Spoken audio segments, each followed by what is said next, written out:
આરતી imitation team બી બસમાં તમારી માટે લઈને આવી ગયા છે નવી ઓફર 200 રૂપિયાવાળા. આગલા વિડીયોમાં મેં કહેતા આપણે 200 વાળા, એમાં ઘણા કસ્ટમરને બાકી રહી ગયા હતા, એની માટે ફૂલ સ્ટોક પાછા લઈને આવી ગયા છે.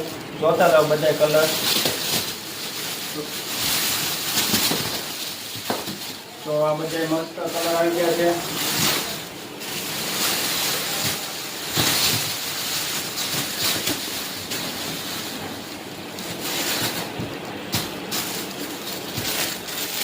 તો કલર બતાવી દો, છો પર્સ બતાવી દો. ખાલી 200 વાળા છે. આગલા વિડીયોમાં આપણે મેકા હતા ને 200, એની રેન્જ પાછી લાવ્યા છીએ. આજકાલ ફટાફટ લેવા પહોંચી જાય ગયો, બાકી નહીં રહી જતા 200 રૂપિયા. તો ફૂલ સ્ટોક છે, બાકી રહી ગયો એને મોકલી દેજો વિડીયો. કલર એ બધા મસ્ત આવી ગયા છે.